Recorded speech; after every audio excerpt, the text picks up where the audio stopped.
On my very first night in the house I bought with the last of my savings, I woke up because someone gently tucked a blanket around me, and for a few seconds in my half-sleeping state, I instinctively whispered, "Thank you," believing it was my mother, only to remember with a cold jolt that I lived completely alone.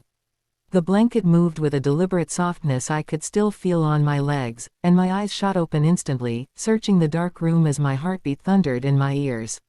I had moved into this house hoping to restart my life after a chaotic year, believing the peaceful neighborhood and the low price were blessings, but now, lying frozen in the darkness, I felt the unsettling truth rising like ice through my spine. Someone else was here with me. That morning, I tried convincing myself that exhaustion must have played tricks on me. Moving boxes, paperwork, stress, all of it could blur reality, and I clung to that explanation like a lifeline. But the house didn't let me hold that lie for long. When I walked into the living room, the couch cushions were pressed down on the left side, shaped exactly like someone had just been sitting there, and the old wooden floor had faint impressions of barefoot tracks leading toward the hallway. I swallowed hard and forced myself to laugh, brushing my fingers over the cushion as if the physical contact would prove it was nothing more than a soft spot in the fabric, but the indentation didn't lift even when I pressed my weight onto the cushion. Later, as I explored the house, trying to push down the discomfort building in my chest, I noticed strange shifts in the air, like the quiet hum of a home filled with people. The kitchen smelled faintly of warm oatmeal, although I hadn't cooked anything. The guest bedroom felt unusually warm, as if someone had been sleeping in it moments before I opened the door. Even the mirrors felt watched, their reflections carrying a faint blur at the corners, like shadows that never fully belonged to me. That evening, while unpacking, I heard the soft laughter of a child echoing from the hallway. It was so light and innocent that it didn't register as fear at first, only confusion, until I remembered there were no children on either side of my house and none in the street outside. The laughter returned again, this time closer, and I froze in place, my hands trembling as I stood over a half-open box. The sound didn't feel like an intruder's mocking presence, it felt like a child who lived here, who belonged here, whose footsteps and laughter filled these walls long before I arrived. I tried sleeping with the lights on that night, but sleep came in fragments. At around 2 a.m., I woke to the faint sound of someone humming a lullaby, soft and melodic, coming from just outside my bedroom door. My skin prickled as I stared at the doorknob, praying it wouldn't turn. It didn't, but the humming didn't stop for almost a minute. The next morning, I found a small handprint on the fogged bathroom mirror. It was too small, too perfect, too fresh to be mine. That was when I finally stopped pretending that the house was empty. The truth was growing clearer, heavier, harder to deny with every passing hour. Someone lived here. A presence, a family, an unseen life that moved through the walls and air like memories desperate to remain alive. And as I stood in the hallway staring at the silent walls, I felt the unmistakable sensation of being watched, not with malice, but with familiarity, as if I had returned to a place where I was expected. The house wasn't abandoned. It wasn't lonely. It was occupied, and every sign I had been ignoring led to one terrifying realization: they hadn't left, and maybe, just maybe, they didn't want me to leave either. The more time I spent inside the house, the more certain I became that the presence surrounding me wasn't random or chaotic but disturbingly organized, like a family following the same daily routine they had once lived in their physical bodies. Every morning I woke up to the faint scent of coffee drifting from the kitchen, even though my coffee machine remained unplugged.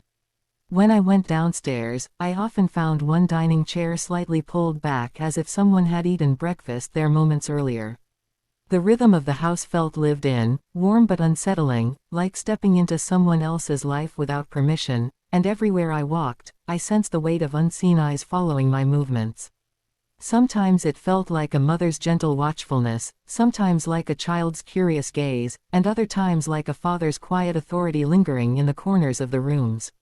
Shadows moved faintly on walls with no source, soft footsteps ran across the upper floor even while I stood in the hallway below, and once, the television turned on by itself, playing a static-filled children's cartoon I didn't recognize.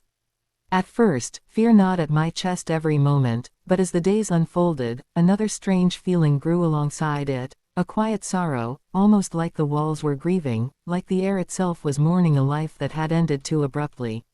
I found myself speaking softly into empty rooms, whispering reassurance or asking questions no one answered, and yet I could feel responses in the shifting air, in gentle breezes that brushed against my arm, in the faint warmth that filled the living room at night as if someone sat beside me while I read. One evening, unable to carry the silence anymore, I asked aloud, "What happened to you?" And the lights flickered once, then twice, before settling into a dim stillness that felt like a hesitant attempt at communication. The next day, while cleaning the attic, I discovered an old wooden toy box tucked behind a dusty trunk. Inside were hand-painted toys, a half-finished puzzle, and a small diary belonging to a little girl named Lily. As I read her final entry, my breath caught in my throat. She wrote about a frightening night filled with smoke, darkness, and screams, but what chilled me most was her last line: "Mama said if we stay together, we'll never leave the house."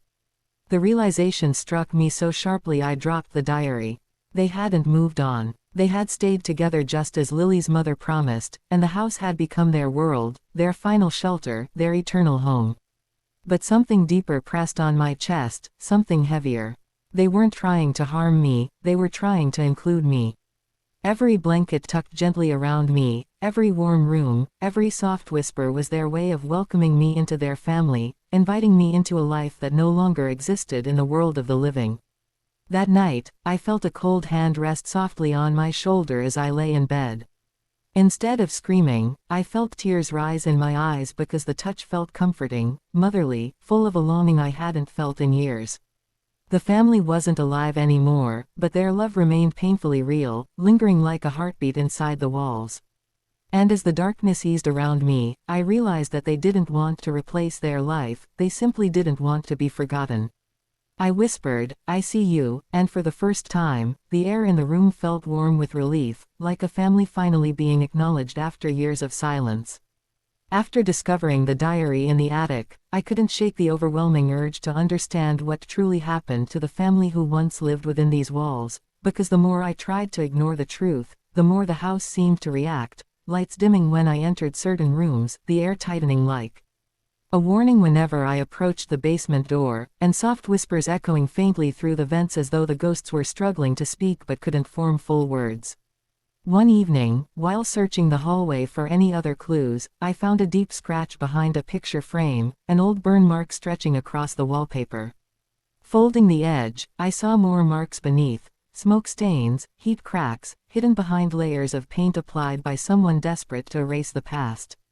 Heart pounding, I followed the trail of those hidden burns until they led me directly to the basement door I had been instinctively avoiding since the day I moved in.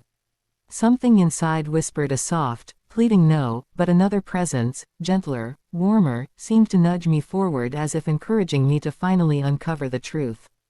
The basement steps creaked under my weight as I descended, the air growing colder, denser, and filled with the faint smell of old smoke, like a memory frozen in the walls. When I reached the bottom, the lights flickered to life on their own, illuminating a small room with charred floorboards, scorched edges, and a broken lamp melted to the concrete. In the far corner, I noticed a cluster of children's handprints burned into the wood, their outlines clear as day, as if preserved in the moment they pressed against it during the fire. My chest tightened with grief as I imagined Lily and her family trapped in this room, huddled together, clinging to each other as the flames consumed their home. Suddenly the temperature dropped sharply, and a cold breeze wrapped around me like invisible arms, not threatening, but trembling, almost sorrowful.